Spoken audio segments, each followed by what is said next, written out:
素闻王妃风度卓绝，今日一见，果然不凡呐。丰年，这里无外人，你我叔侄相称便是。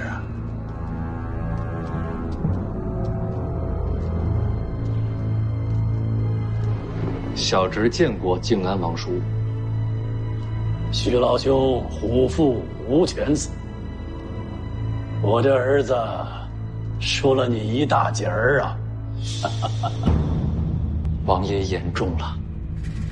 你与我的儿子在春神湖上闹了一些误会，我的儿子面子薄，不敢见你，只能是我和他娘陪着来了，让你见笑啊！还不认错？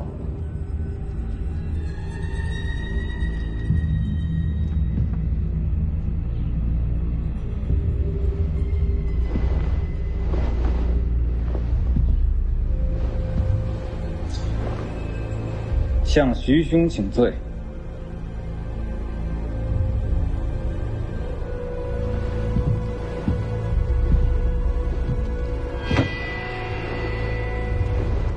都是误会，小侄哪受得起荀哥一拜呀？丰年宽宏，这就算饶过你了。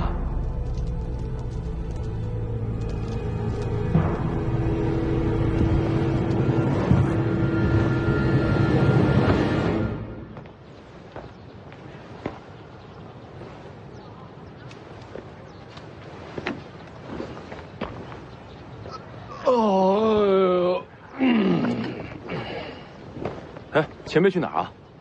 上街逛逛。这个时候去逛？老的小的，全是狐狸，用不着别人担心。嘿嘿嘿。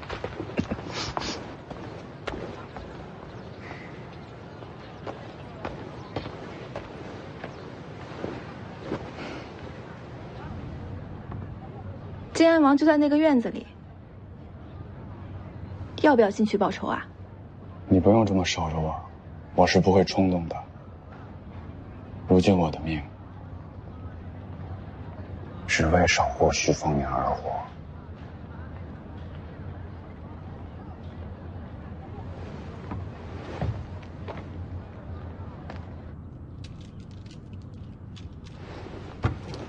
王叔果然虔诚啊，日日念佛，定有菩萨相佑。但求明理增慧，能得善果。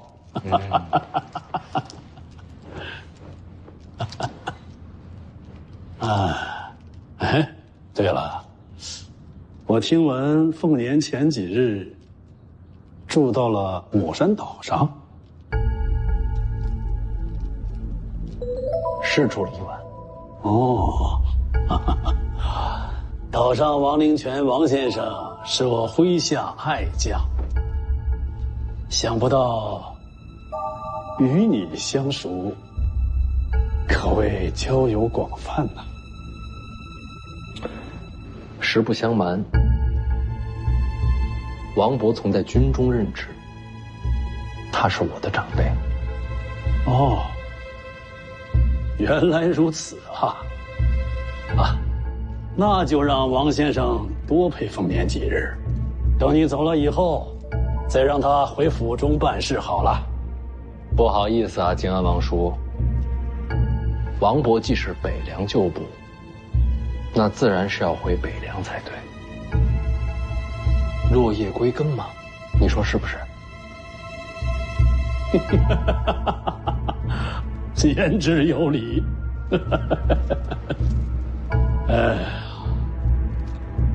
是令尊的意思？这点小事，小侄自己便做主了。哎呀，北凉钟灵毓秀，丰年已然是徐氏麒麟儿，生犬子多矣呀。荆州才是人杰地灵，尤其是婶婶，真的好看。婶婶也信佛吗？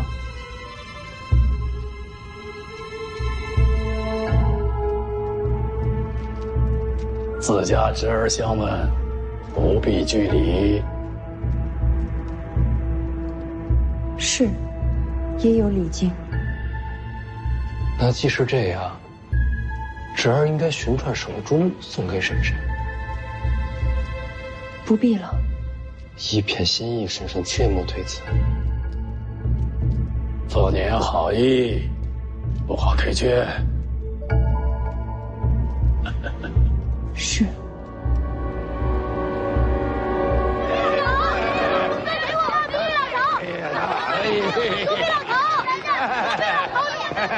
待会儿啊！公司给我们，给你，去。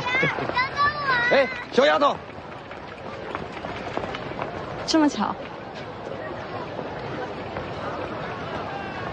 哦，刚问了价，棺材又涨了，这年月死都死不起。你这年纪就想着死了？孝子而生嘛，看透了就不怕了。做我弟子，没人敢让你死。哎，那不是王老爷子吗？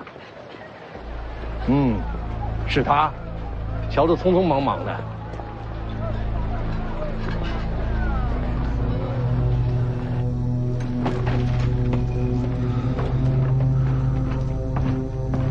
王爷，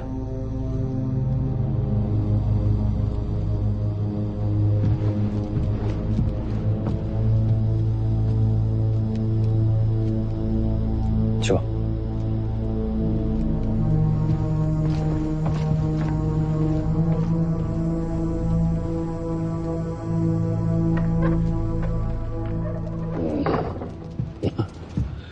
府中俗事繁扰，父年呀，咱们改日再见。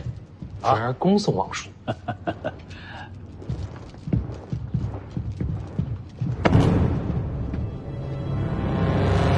等我寻到了手珠，就派人给你送到府上去。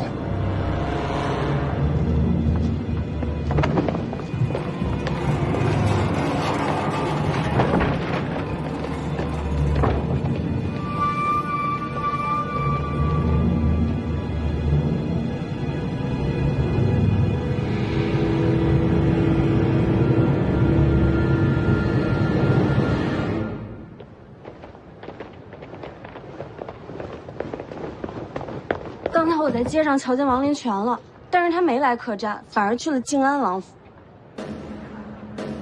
王林泉，莫非有反复？箭在弦上了。什么？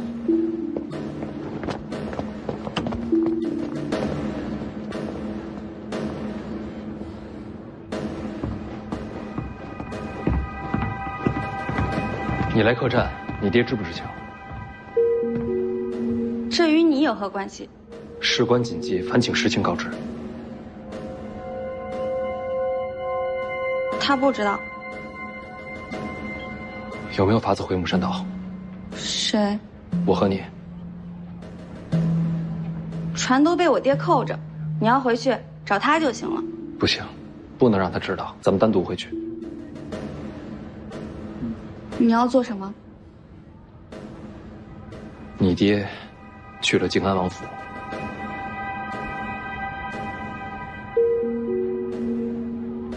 你怀疑我爹？你有没有想过，你爹为什么要大张旗鼓地迎我们上岛？从长远利益来看，他继续潜藏身份，对北凉更有利。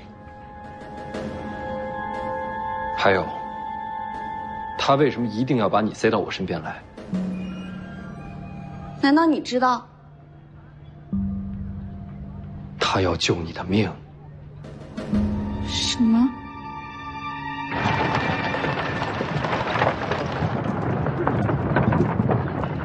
徐凤年欺人太甚。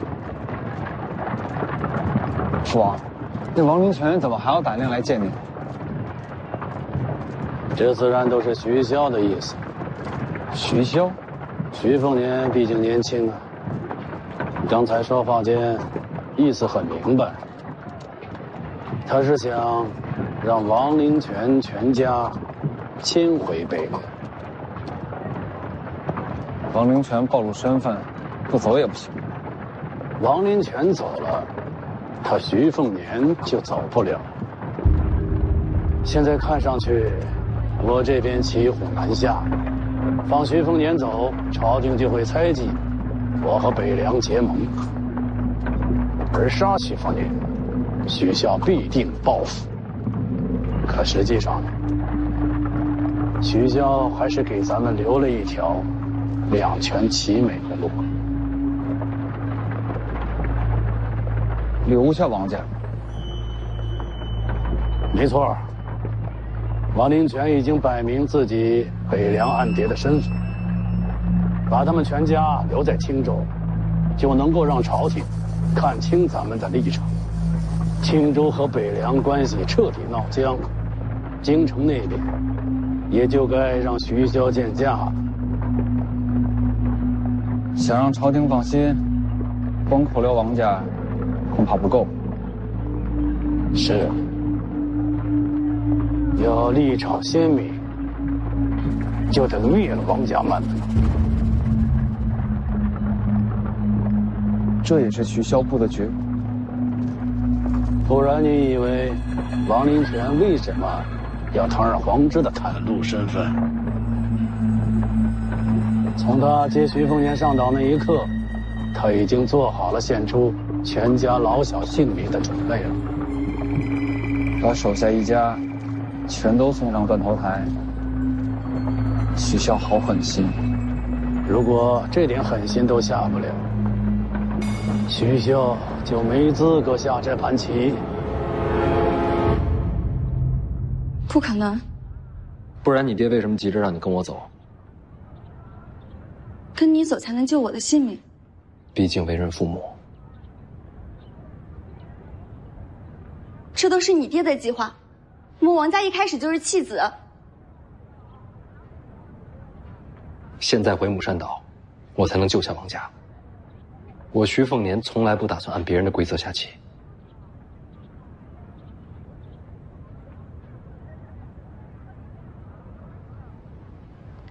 行，我们走。你们几个留下，别让别人知道我离开客栈，我速去速回。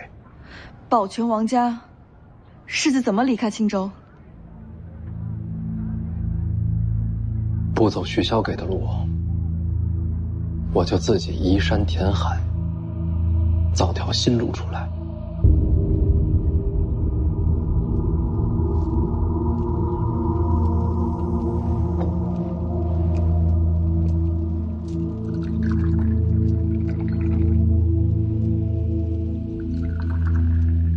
给王先生上茶。怎好劳动王妃？这么多年，王先生助我良多，你受得起这杯茶？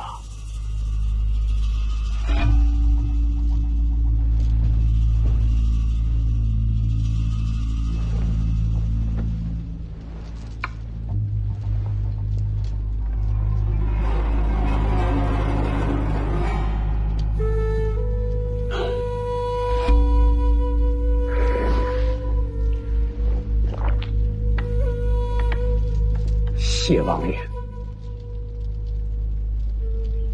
王某此来所求不过是世子东行，想必王爷已了然于胸。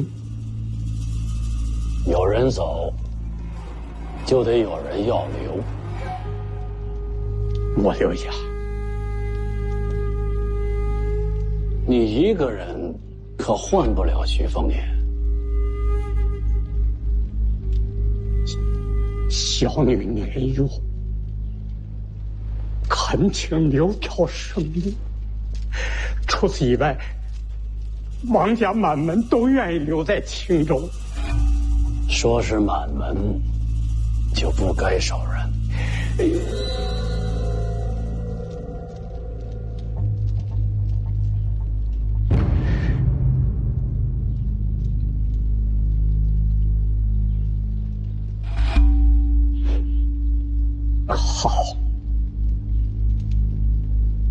就按王爷的意思办吧。我这就回岛，将家人前来相伴。你们人一到，我即刻派人送徐凤年出青州。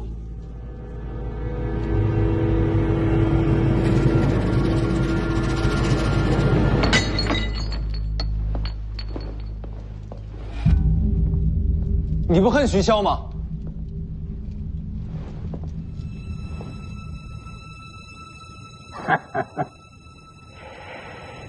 你不懂什么叫北凉军。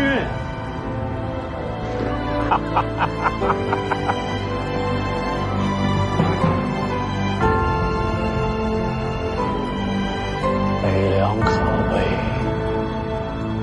在于人心。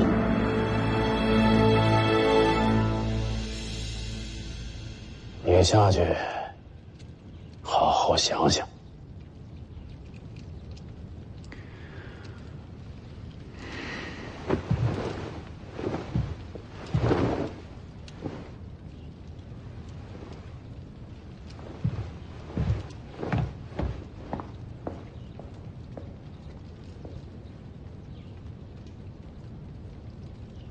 茶。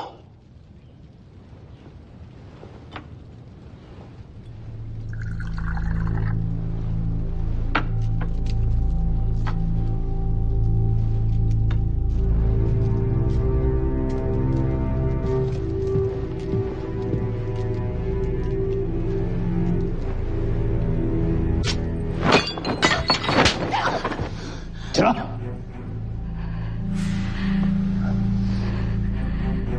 这个不要脸的东西，你再跟徐瘸子的杂种多聊两句，是不是魂都丢了你？啊！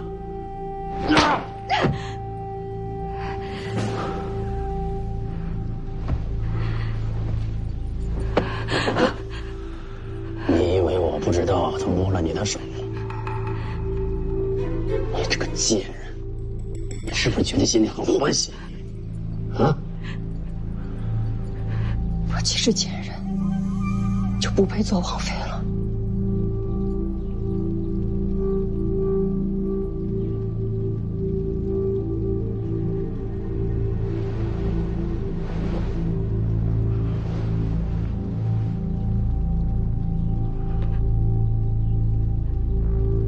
对儿，我能等你了。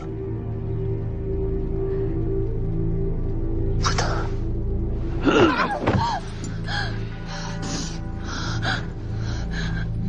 你若真心恨我，为什么不去死？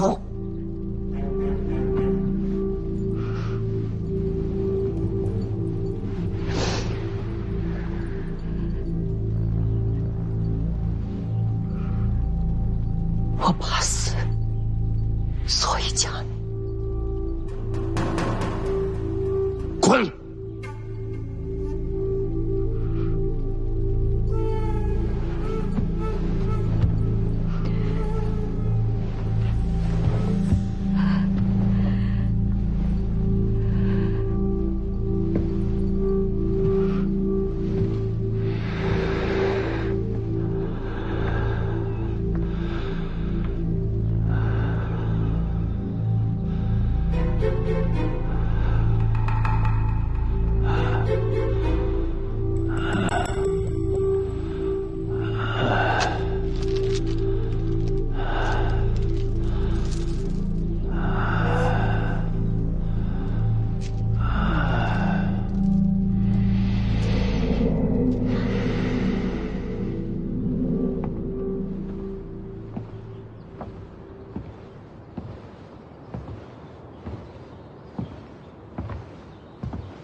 你若落泪求饶，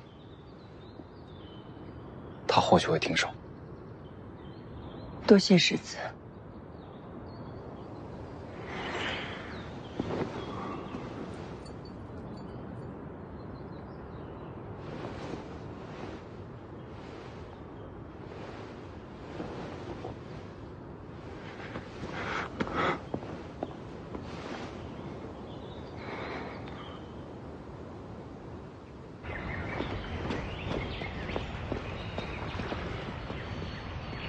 没船啊？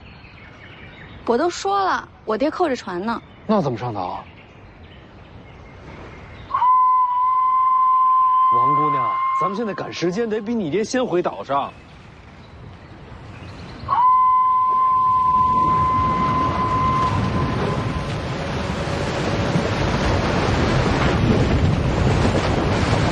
没船也能上岛。这是大圆，有点见识。我第一次见，还以为是乌龟呢。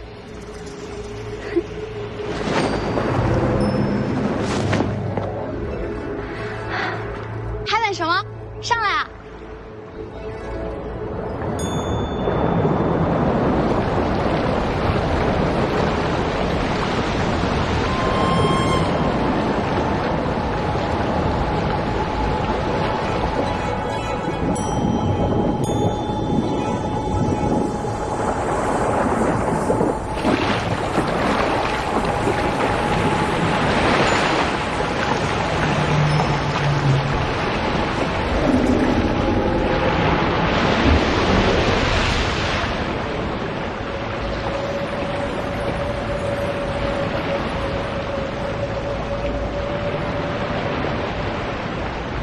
别看了，没字。你哪儿寻的大圆？小的时候湖边遇上，渐渐就熟了。他总不可能天生驼背，这大圆恐怕有自己的来历。要不你自己问问他。他还会说话？嗯，他还会念诗呢。都什么时候了，还有心思开玩笑？总比哭丧着脸好。也是。大黑，咱们快些回岛，赶着救人呢。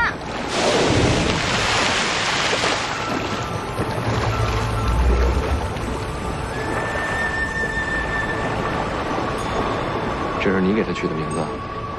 他长这么黑，这名字再合适不过了。你能招来大圆这事儿，不能让别人知道。否则会招来横祸。我懂，若不是事态紧急，我也不会让你知道。放心，我不会说出去。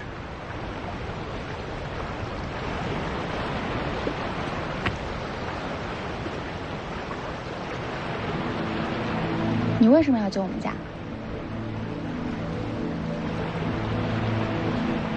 救人需要什么理由吗？你爹安排好一切，如今你搅乱布局，就等于让靖安王无路可退，岂不是很难离开荆州？是啊，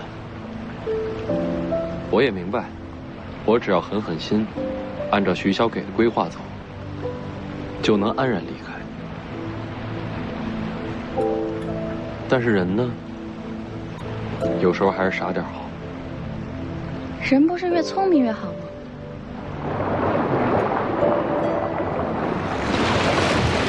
之前3年游历江湖的时候，我有一个朋友，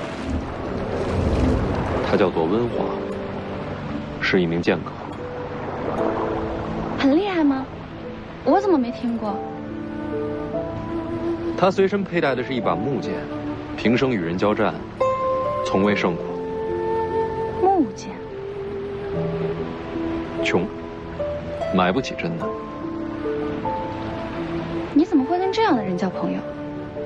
我跟老黄那个时候比他还穷，投机的时候遇到他，一起逃命，后来就成了朋友。温华这小子，偷鸡摸狗，什么事儿都做过，衣服总是破破烂烂的，脸上呢脏兮兮的，还整天嚷嚷要做就做一流的剑客。哪有这样的剑客？是啊，我也这么说过他。那你怎么突然提起他？我们结伴一起走过一段路，最穷困潦倒的时候，都快饿死了。有人出100两银票顾文华杀人。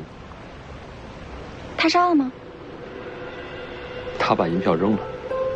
因为要杀的是好人。我也问过他，都快活不下去了，为什么不把银票收起来？反正剑客嘛，总是要杀人的。他说什么？他说，他心里的剑客可以邋遢，可以混蛋，但心必须要干净。如果为了活下去什么事儿都能做的话，就不配提剑了。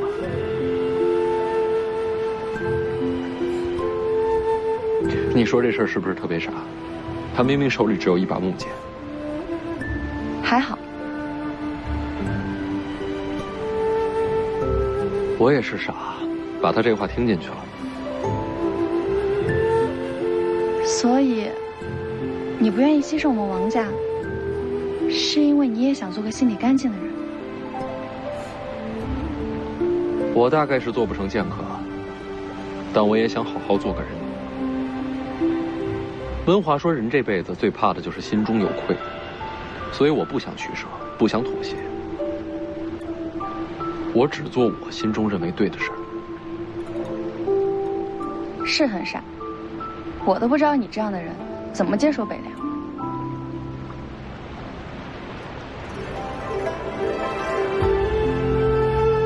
是啊，我大概不是这块料吧。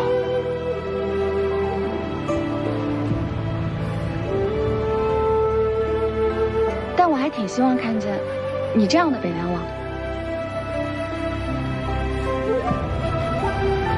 不取舍，不妥协，听着很傻，但是北凉交在你这样的人手里，应该会很有趣。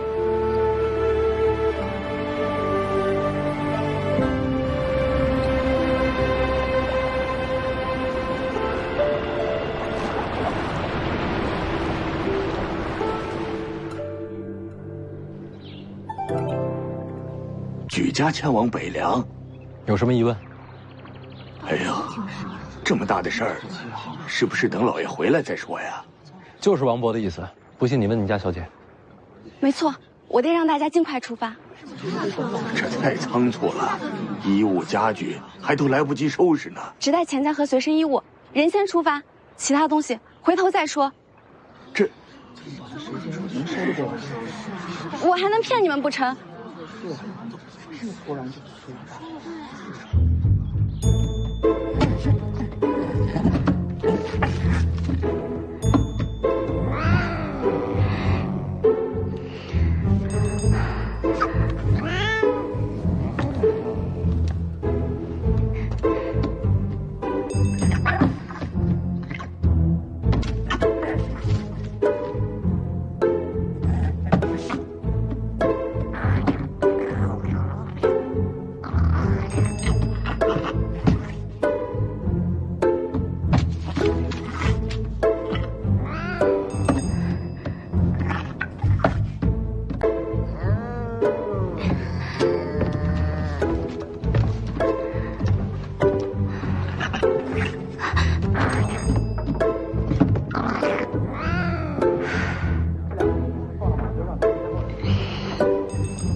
老爷，老爷，老爷，世子，你怎么回来了？你怎么逃出去的？这是怎么回事？王伯回来晚了，已经有船起航了。什么船？他起航去哪里啊？回北凉。谁回北凉？咱们家。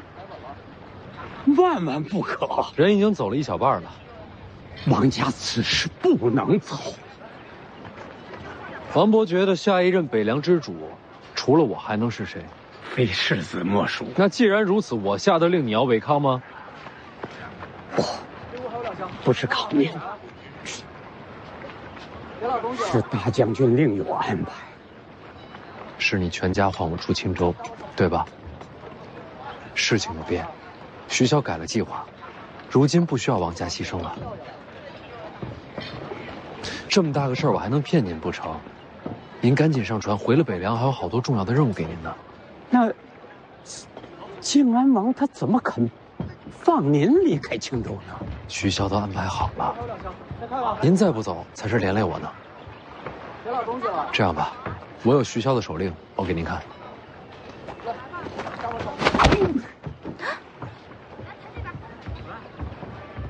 王伯这是喝多了，快扶他上船。都包好了。听世子的，快把我爹扶上船，立刻出发。是。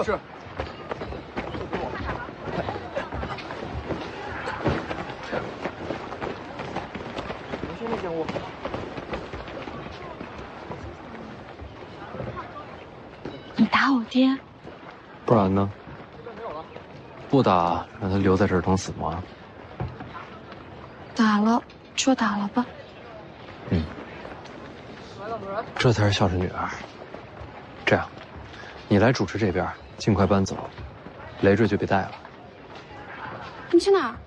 回襄樊。要不你跟我们一起回去？我又不回北凉。可是你就这么回去，靖安王会让你离开吗？我有办法。要不，我用大黑带你逃出青州。青州那么大，又不是都通水路。再说了，我走了，客栈那些人怎么办？都交给靖安王吗？可是，别想了，再想把你也打晕了啊！你敢？最快速度离开这儿，还有林家幸存的族人也带上。我知道，你自己小心。走了。我们在北凉等你。好。别死，我等着看你接手北凉。然后让天下更有趣是吧？我说到做到。喂，你还缺丫鬟吗？不缺了，再见。笨蛋。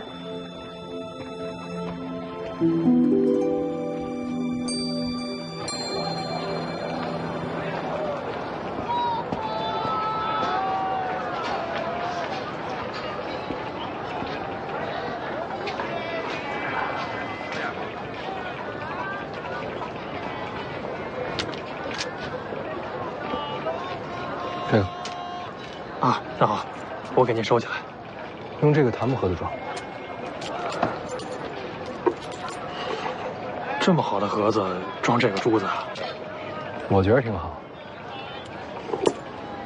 哎，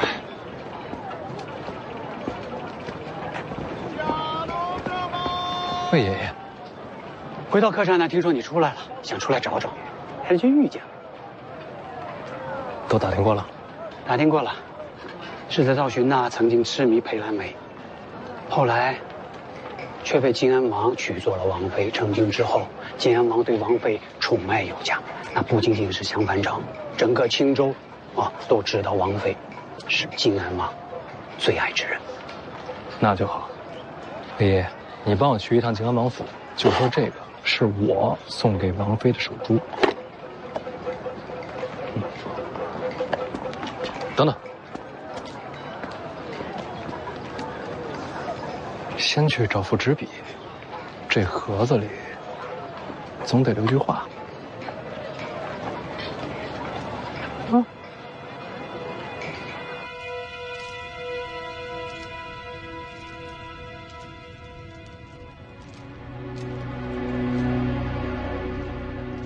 我打开看看。徐凤年送你的手珠，你若不买，我可以退回去。你觉得我连这点度量都没有吗？打开呀，我也想看看他能送给你什么样的珠子。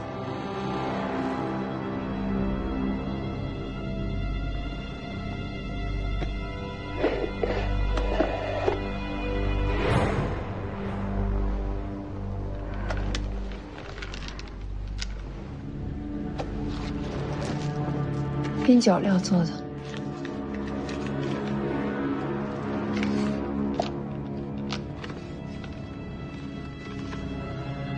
自己看看吧。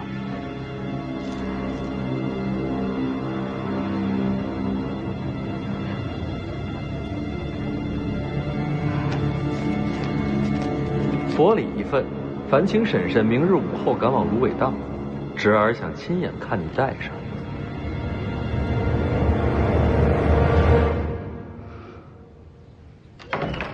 父王，慌慌张张像什么样子？王家跑了。什么？王灵泉全家坐船跑了。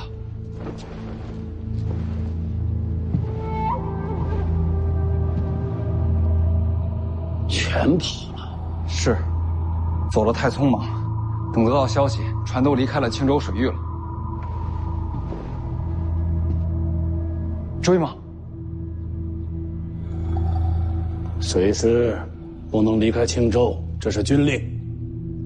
怎么追？许丰年呢？人还在客栈，但已经收拾东西了，说是明日启程，继续东行。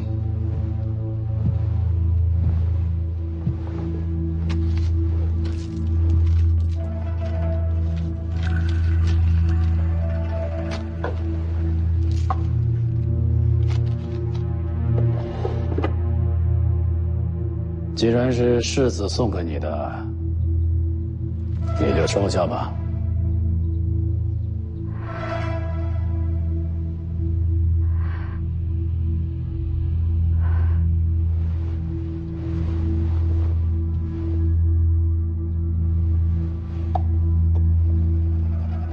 里面的信呢？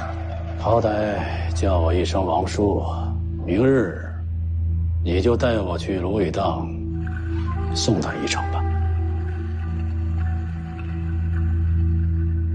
北凉世子不可轻慢。知道了。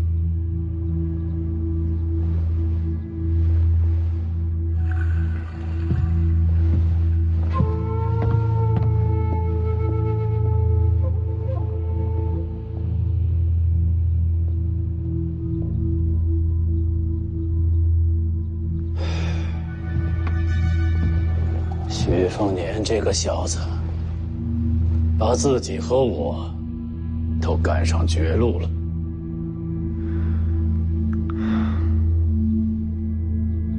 去把地牢那位请过来吧。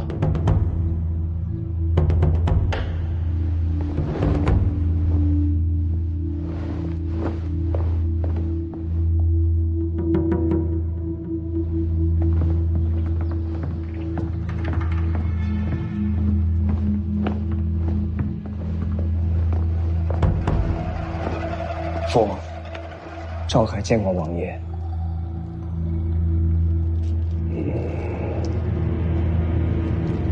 明日，徐凤年就走了。徐凤年走不走这不重要，还是看王爷想不想让他走。上次你说有把握杀他，杀徐凤年的人，我以为王爷惧其。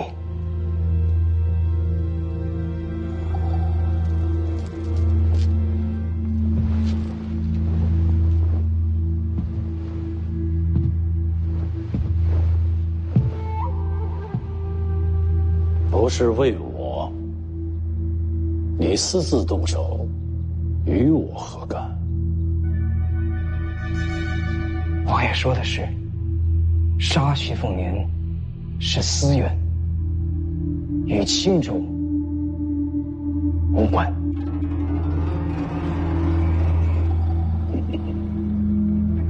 那就杀吧。不知何时何地动手。明日午后，城外芦苇荡。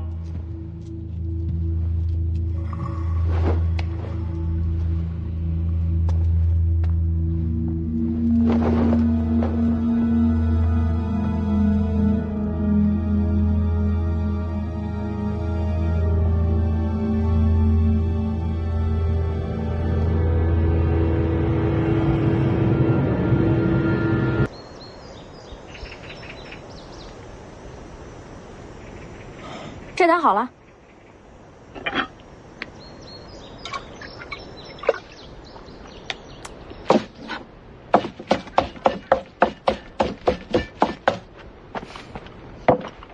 给。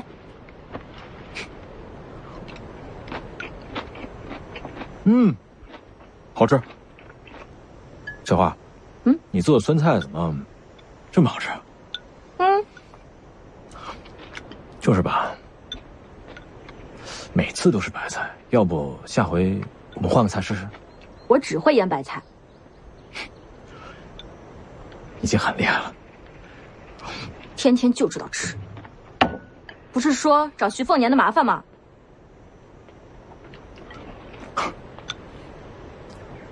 他身边那位老前辈太强，恐怕搞不过。去一次就吓着了。反正有人想办法，我急什么呀？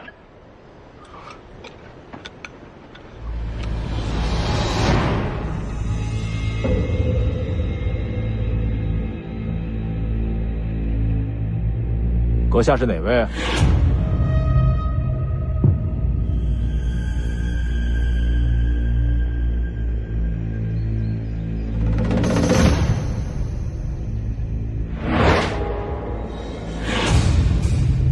出去。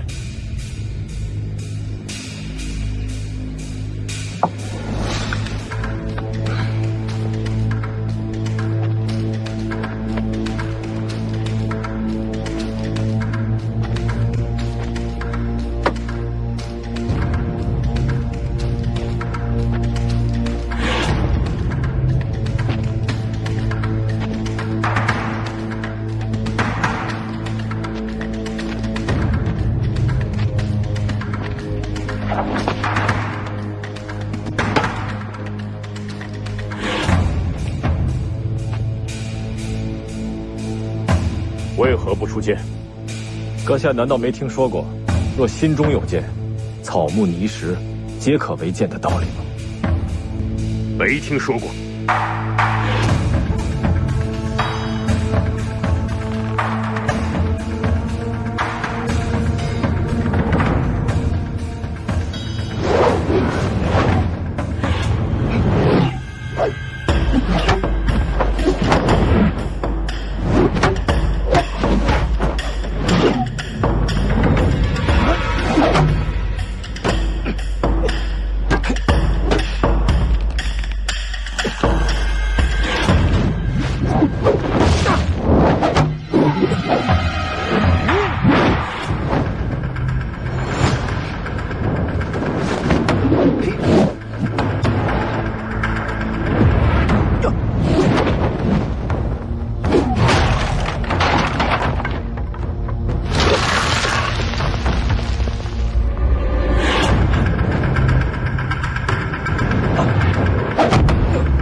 浪费了。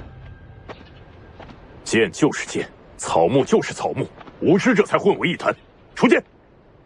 不急，剑未出鞘，才最有危险。这丫头是你的剑士？不只是剑士，还做的一手好酸菜。吴家剑种算是有福，这一代出了2位天才剑客。你还打不打了？不用了。这架打的，是不是有点莫名其妙？吴家这2个小鬼不错，有资格出手。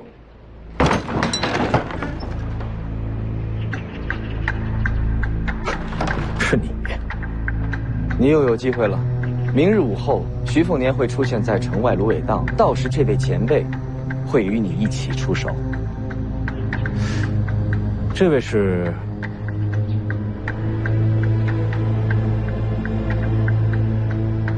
我是王明银，天下高手排名第11名的王明银。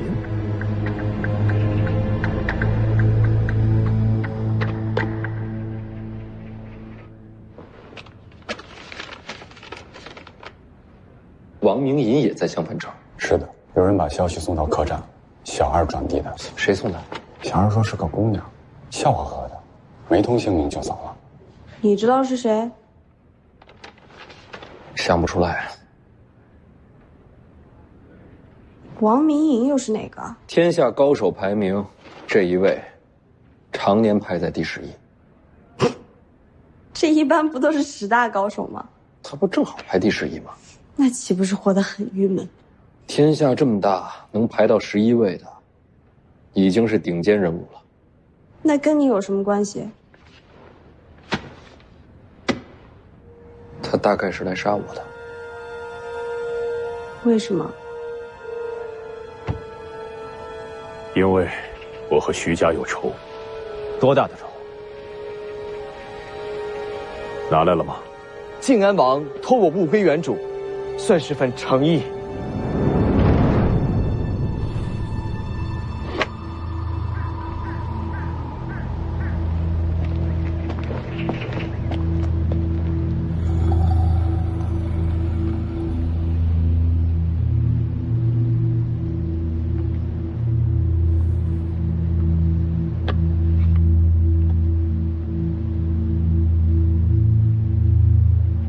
这盒子里是家兄王明阳的眼睛。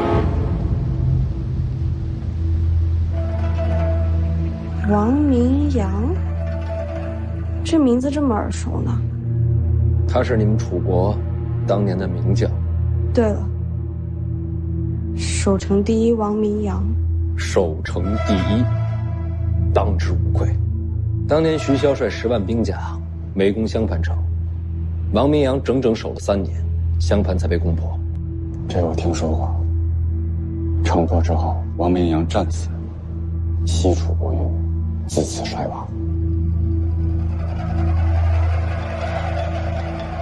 所以如今王明银要杀你，是为了给他哥报仇。国战无私仇，战阵厮杀，死生有命。在当年1战之后，我曾说过，终此一生，徐家人不许再入襄樊。徐凤年既然来了，就不用走了。那这眼睛又是怎么回事？王明阳先生临死之前，曾自挖双目，说想要亲眼看看襄樊与楚国未来走向何处。那一战之后，他的尸首被大火烧毁，只剩这一双眼睛留了下来。靖安王一向敬重令兄，掌管青州之后，也一直有香火供奉令兄。此次遗体交还王先生，也算是了却心事。他不还我眼睛，我也会杀徐凤年。那自然。徐凤年身边高手众多，更有骑兵保护，在下也会一起出手。凭你，小生不才，也带了些手段。福建红甲。除此之外，靖安王还会调骑兵参与围剿。明日芦苇荡徐凤年必死。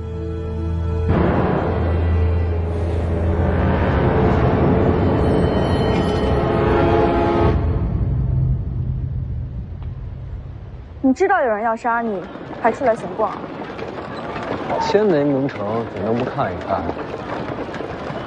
放心，就算要杀我，也不会是今天，更不会在城里。还是要谨慎小心些为好。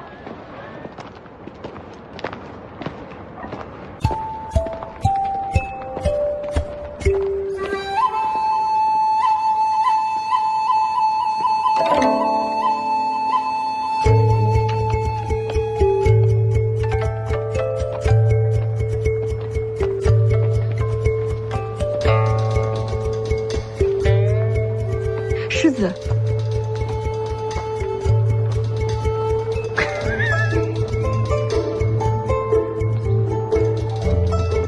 不怕。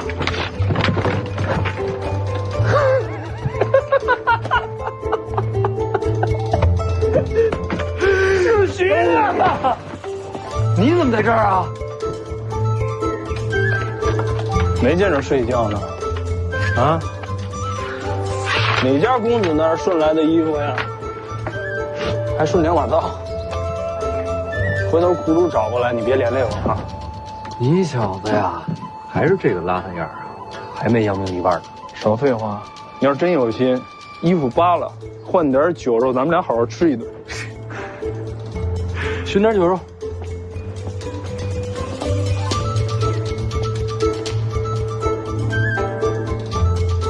哪儿过来的？早跟你说了，我是北凉世家子。不信。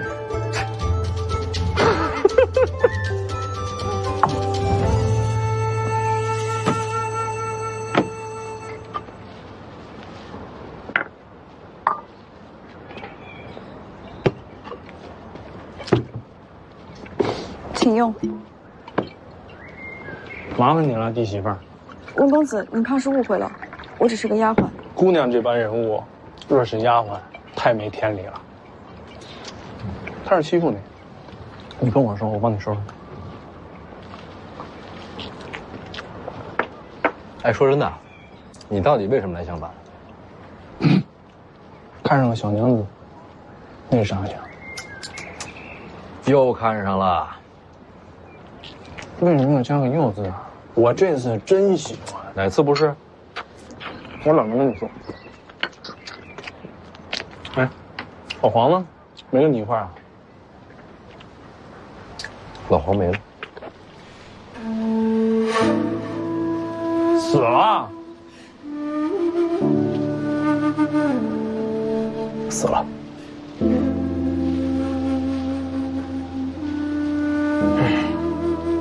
老黄啊，好人呐，别人死活我不管，老黄这回我得去看看，来哪儿了？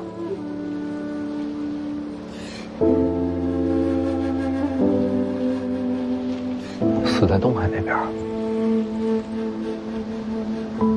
没坟。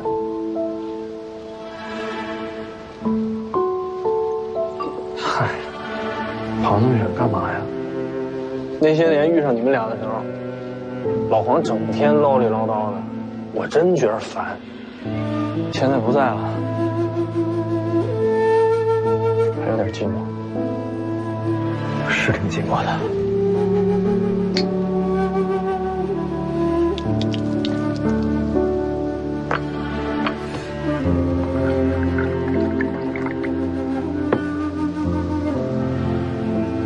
干嘛呀？你看你这样，老黄都得觉得丢人。有人来就得有人走，这就是江湖。那个，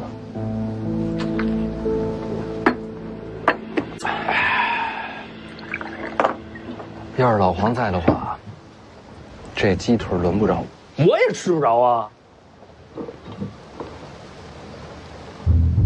去他娘老黄，吃他娘鸡腿！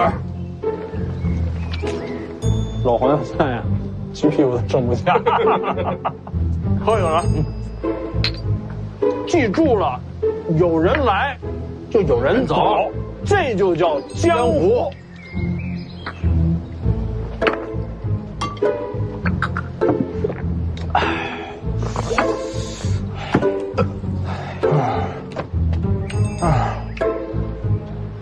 怎么了？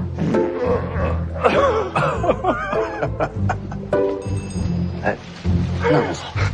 你说是？那什么，你回避一下。不合适，就是不合适。谁？徐小子。徐小子。不好意思啊，我刚才有点失礼了。去远点，有动静。哎，找老黄啊，你要不要跟我混一路？偶尔吃一顿得了，总这么干太享福了。再说了，冯享福哪有心思练剑了？你可别耽误我练绝世剑法。你那就是自个儿瞎练，哪有什么剑法？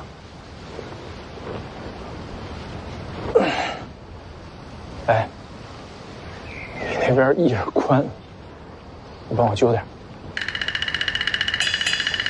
那是我给自个儿留的。别那么小气行不行？你帮我揪点儿。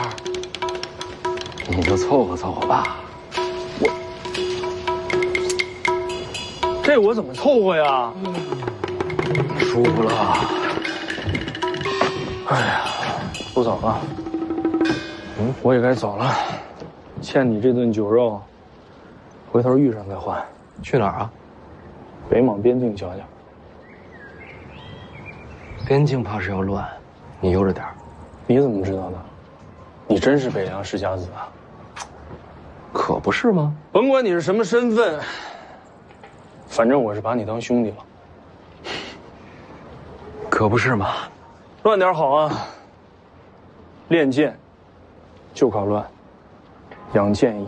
好，那我等你早日练就绝世剑法。我将来遇到麻烦，找你挡。欠你顿酒肉，还得给你卖命啊！行了，不跟你婆婆妈妈了，走了。也不知道什么时候能再遇到。江湖说大不大，总会相见的。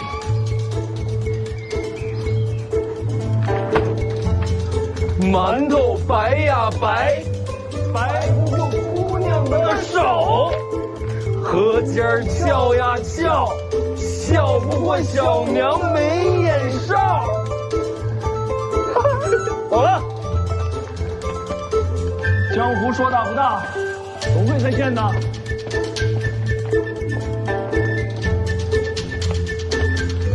馒头白呀白，白不过姑娘的手；河尖儿翘呀翘，翘不过小娘的没眼哨。唱的都是什么呀？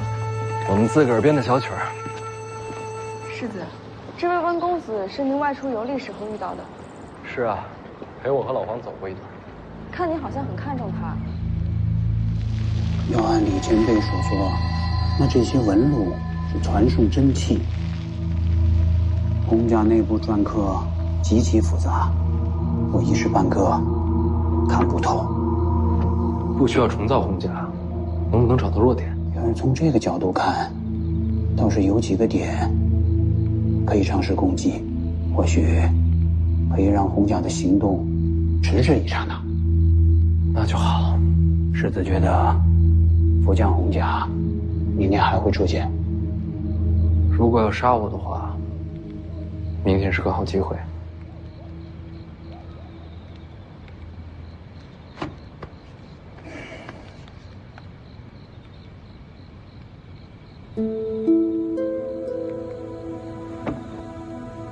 君子不立危墙之下。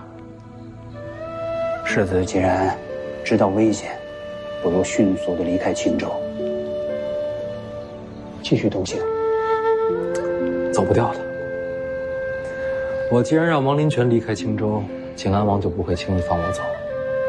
世子已经有了王爷的风采了，我可不想学他。魏爷爷，若是明天福将洪甲在线，还请魏爷爷劳心应对。